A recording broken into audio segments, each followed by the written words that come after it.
నమస్తే పిల్లలు, అందరికీ నమస్కారం. ఈరోజు మనం తెలుగు నెలలు పాఠం బిట్స్ చివరి బిట్స్ చూద్దాము. అంటే పేజీ నంబర్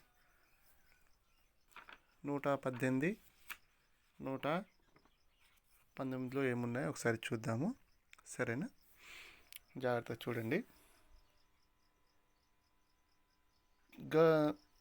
ఆ బిట్టు, గళ్ళలో దాగి ఉన్న తెలుగు నెలల పేర్లు రాయండి. తెలుగు నెలలలో 4 నెలలు ఈ గళ్ళలో లేవు, వాటిని గుర్తించండి. ఏం చేయాలంట? గళ్ళలో దాగి ఉన్న తెలుగు నెలల పేర్లు రాయండి.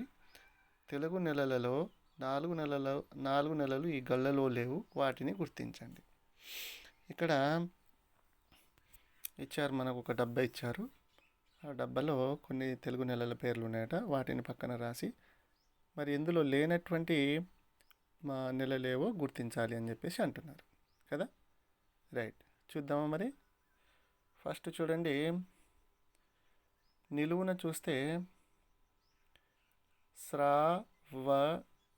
శ్రావణం ఉంది కదా. శ్రావణం అని రాయండి. దాని తర్వాత పక్కన చూడండి ఆ ఉంది కదా, ఆశ్వయుజం. రెండో దాంట్లో ఆశ్వయుజం అని రాయండి. తర్వాత ఆతోని కిందికి చూడండి, ఆషాఢం. నిలువున ఆషాఢం ఉంది కదా. అవును, వెరీ గుడ్. తర్వాత షా పక్కన భా ఉంది కదా, అక్కడ నుంచి నిలువున చూడండి, భాద్రపదం ఉందా. భాద్రపదం. భా పక్కన ఏముంది, మా ఉంది కదా. మా నుంచి నిలువున చూడండి, మార్గశిరం కదా. మార్గశిరం.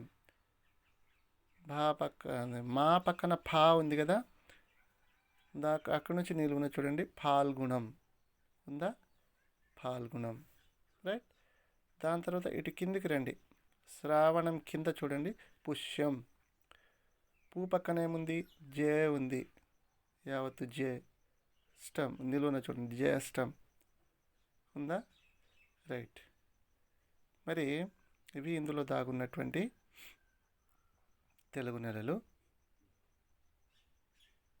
మిగిలినవి ఏంటిదో చూడాలి. పక్కన మీరు రాస్తే 8 పక్కన రాశారనుకోండి, శ్రావణం, ఆశ్వయుజం, ఆషాఢం, భాద్రపదం, జ్యేష్టం, పుష్యం, మార్గశిరం, ఫాల్గుణం ఉన్నాయి. అంటే ఏమేమి లేవు మరి దీంట్లో? కార్తీకం ఒకటి లేదు, చైత్రం ఒకటి లేదు, 2 అయినాయి కదా. ఇంకోటి ఏం లేదు,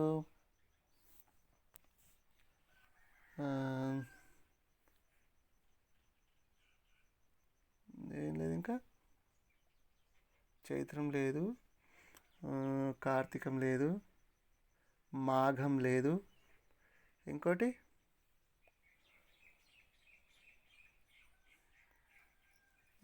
ఒక నెల లేదు. అదేంటితో వెతకాలి. ఏం లేదు,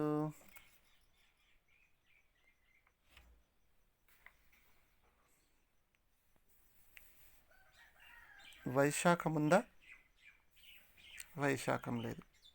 వైశాఖం, చైత్రం, తర్వాత కార్తీకం, మాఘం, ఈ 4 నెలలు లేవు కదా. మీరు గుర్తించండి, ఓకేనా. దాని తర్వాత కింది గళ్ళలో చూడండి, క్యాలెండర్ చూసి ఏ నెలలో ఏ పండుగ వస్తుందో రాయండి. ఏ నెలలో ఏ పండుగ వస్తుందో రాయండి. కొన్ని మనం రాసుకున్నాము, ఇంకొన్ని మనం రాయాలి. రైట్. కొన్ని ముందు పేజీలలో రాసుకున్నాం మనం, వాటిని జోడించి రాసుకోవచ్చు. ఇక్కడ చైత్రంలో ఉగాది వస్తుంది,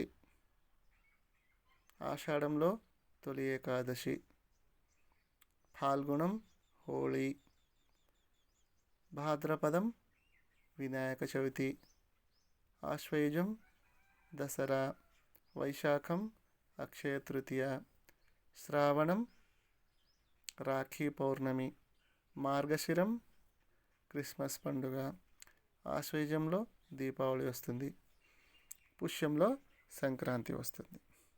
ఈ విధంగా ఇక్కడ ఉండేటటువంటి పండుగలు, వాటి పేర్లు. ఓకేనా?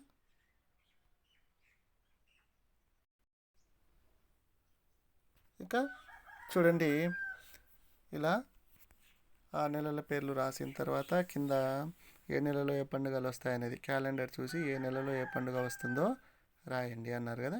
ఈ విధంగా చైత్రంలో ఉగాది, ఆషాఢం తొలి ఏకాదశి, పాల్గొనం హోళీ, భాద్రపదం వినాయక చవితి, ఆశ్వయుజం దసరా, వైశాఖం అక్షయ తృతీయ, శ్రావణం రాఖీ పౌర్ణమి, మార్గశిరం క్రిస్మస్ పండుగ, ఆశ్వయుజం దీపావళి, పుష్యంలో సంక్రాంతి పండుగ. ఇలా పండుగలు మనకు ఏ నెలలో వస్తాయి అనేది మనం చక్కగా తెలుసుకోవచ్చు. ఇంకా మీరు ఏమైనా వేరే పండుగలు వస్తే అవి కూడా క్యాలెండర్ చూసి నేర్చుకోవచ్చు. ఓకేనా పిల్లలు? రైట్. తర్వాత ఈ పండుగలు అయిన తర్వాత మరి నెక్స్ట్ పేజ్లో చూద్దాము ఏముందో. ఇక్కడ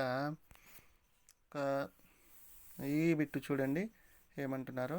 కింది బొమ్మను చూడండి, పాప అమ్మ ఏం మాట్లాడుకుంటున్నారో చెప్పండి, రాయండి.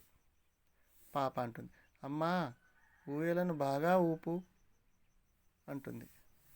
అప్పుడు అమ్మ ఏమంటుండొచ్చు? సరేనమ్మా అని ఒకసారి ఊపుతుంది. ఊపిన తర్వాత పాప ఏమంటుంది? అమ్మ ఇంకా బాగా ఊపు అంటుంది. అప్పుడు అమ్మ ఏమంటుంది? ఊపుతుందా? ఊపదు. వద్దమ్మా పడిపోతావు అంటుంది. అప్పుడు పాప అంటుంది, ఎందుకు పడిపోతానమ్మా? బాగా ఊపితే కళ్ళు తిరిగి పడిపోతావమ్మా అంటదన్నమాట. అప్పుడు పాప అవునా అని చెప్పేసి ఊరుకుంటుంది. ఈ విధంగా మాట్లాడుతుండవచ్చని నేను భావిస్తున్నా. మీరు వేరే రకంగా భావిస్తే అలా కూడా రాయొచ్చు. ఓకేనా పిల్లలు? ఇది కంప్లీట్ చేయండి. ఓకేనా? దీని చక్కగా రాసి దీని గురించి నేను రాసింది పెడతాను, అది కూడా చూడండి ఒకసారి. మీరు వేరేది రాస్తే అది కూడా రాయొచ్చు. రైట్. ఇది చూడండి ఈ విధంగా. అమ్మ ఏమో సరేనమ్మా అని ఊపుతుంది. ఇంకా బాగా ఊపమ్మా అంటుంది పాప. ఇంకా వద్దు తల్లి పడిపోతావు అంటుందమ్మ. ఎందుకు పడిపోతాను అని చెప్పేసి పాప సందేహం అడుగుతుంది అనమాట. గట్టిగా ఊపితే కళ్ళు తిరిగి పడిపోతావు అని చెప్పేసి అంటుందమ్మ. అప్పుడు పాప అవునా అని చెప్పేసి ఊరుకుంటుందన్నమాట. రైట్. ఇది ఈ విధంగా ఈ బిట్స్ అన్నీ కంప్లీట్ చేయండి. ఓకేనా పిల్లలు? Thank you.